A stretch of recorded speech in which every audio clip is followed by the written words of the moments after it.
floats were just getting ready to cross to the pathway behind Africa where they would step off, there are parking cast members at that intersection who will stop the traffic for when the performers walk across or the floats are driven across. So you would think, why would a parking cast member be part of the parade? But they actually are. You don't see them, but they are. So lots of different teams that go into making that up.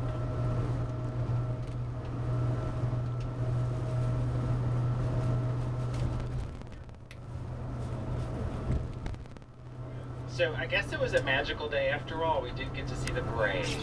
That's pretty awesome. I arranged that. Thank you.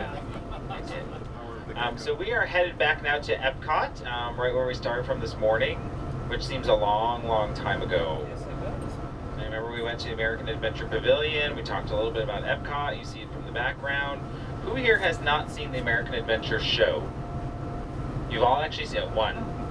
Oh, you got some homework. We'll rectify that this weekend. Okay, take care of that. And then where did we go? Into Central Shop, saw how things were built and where they're put together. Then went to the Magic Kingdom. We were on Main Street. So if you want to further explore, Magic Kingdom does a specific tour of Main Street as well. And there are books that will tell you about all the names on the windows that are there. And then we went down to the utilidor. Then we went to lunch. Is anybody hungry yet? No. No, that's going to be a while before you're hungry. And you met MT. I somehow think Peggy's not going to forget MT. Neither am I. Yeah. A couple of you were quite bonded with MT. Then we went to Disney's Hollywood Studios and you saw all of the costuming and how that's put together. Then we went to Tower of Terror. Who here has not ridden Tower of Terror? Well, my face was going to show up. Are you planning on doing that now? For extracurricular activity? No extra credit? No extra credit. No, all right. Oh, it's really fun. It is fun. I think, yeah, it's a fun one. See, I'll ride Tower of Terror before I'll ride Rock and Roller Coaster. Nah, I won't ride that one either. No, all right. I'll see you on Jungle Cruise. Then we went over and saw the parade floats, and then we saw the tree farm, and who knew we were doing that, and all the stuff that goes on. And so in the course of almost a day, 7 hours we've been together, you've seen a lot of stuff and got glimpses of a lot of things that the majority of our guests do not see, and many of our cast members do not see. Because there are cast members that don't even know we have a tree farm, because it's not related to their job. They don't go back there. They don't go back to Central Shops, and you're not allowed back behind American Adventure Pavilion unless you work there. So you got into a lot of restricted areas. So you are now officially sworn to secret. You have to keep that secret. You share little bits in part, but don't give away all of our secrets. Can a cast member book the tour? Can a cast member come on the tour? Absolutely. Yeah, but you charge them too. Well, exactly. Well, no, I understand, but I didn't The part know. that amazes people. We are a for-profit organization. Doesn't amaze us. Oh, really? Yeah. Oh, God, we're going to talk about that. So we have one more story to finish. We've talked a lot through the course of the day about Walt and his ideas, and hopefully you've seen how even though he was never physically here for the construction of Walt Disney World, so he passed away almost 44 years ago, his ideas were so well documented and were so well expressed that we could bring them to life. And if you think about it, his original plan for Jungle Cruise finally exists. Kilimanjaro Safari. Instead of riding a boat, you're riding a safari vehicle. So a lot of those ideas that he has, we still have involved, and we still have ways that we're looking at trying to make them happen. And the constant evolution of the parks as well as things are changing.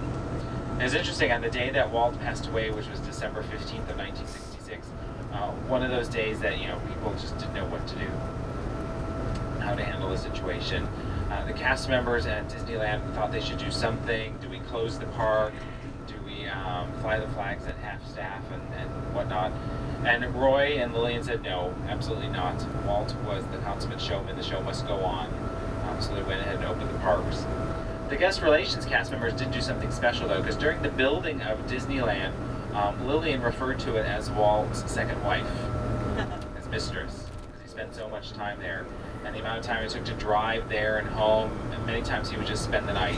He usually would find a bench somewhere, some sort of dry shelter, or grab up his coat and sleep for a few hours, because it'd be better for him to get a couple hours more sleep there than to drive all the way home. During the construction team noticed that he was doing this, and they sort of built him a temporary location, which eventually grew into an apartment. So the Walt Disney apartment is actually in Disneyland. It's above the fire station, because if someone's going to live somewhere, where would you live? Above the fire station, of course. And he actually had a pole put in and all that type of stuff. And the apartment grew over time. The family still has access to it. I think the last time they visited, though, was when his daughter Sharon, is it Sharon or Diane? Diane, who's the only one who's still with us, was there for the 50th anniversary. I got the opportunity to see the apartment when I was out there in July. So I used the same facilities that Julie Andrews used. And Elizabeth Taylor sat on the same toilet. How exciting is that? Or the ladies' room. Well, no, there's only one restroom. There's only one restroom in the apartment, so, you know, Dick Van Dyke used it as well, I'm sure. But it's funny, though, because when they had the big ceremony, Julie Andrews was invited to the 50th anniversary, and Diane Disney said she would come as well. But she wouldn't come if Roy Disney was there, because there's still, you know, her cousin. Still some tension there. And she actually booted Julie Andrews out of the apartment. Julie Andrews had a trailer installed in the back to accommodate her during the show.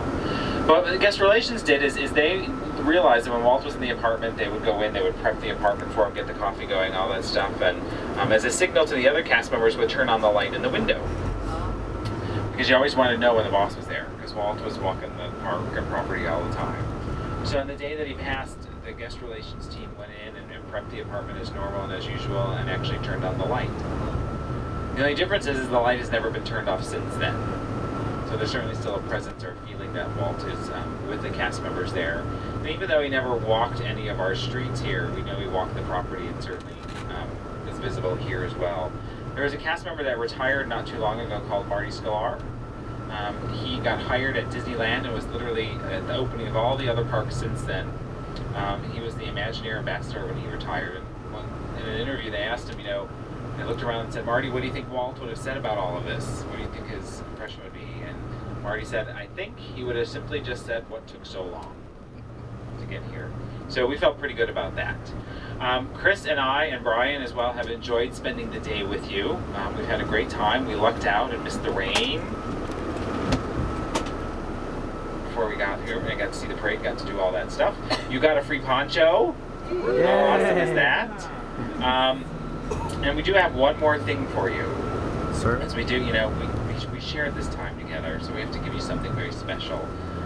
So you see that lanyard with your name on it? You can keep it! And if that isn't enough, we actually turn that lanyard into a pin. So we're going to hand out some pins as we go, so you get a special commemorative pin. The only way you can get that pin is to take this tour, so if you're a pin trader, I wouldn't trade that one. I think that's Unless you better trade it for something good, because then you're going to have to come back and take the tour all over again. I don't know if you can handle emptying the food again. And there is a little special chip on there, so we'll know if you go on eBay in the next 48 hours. Because really, can you put a price on the time we spent together today? I don't think so. But if you want to, we'll certainly accept any attempts at putting the price on it. Because Chris and I still got to buy that house over at Oak Ridge, Golden Oaks.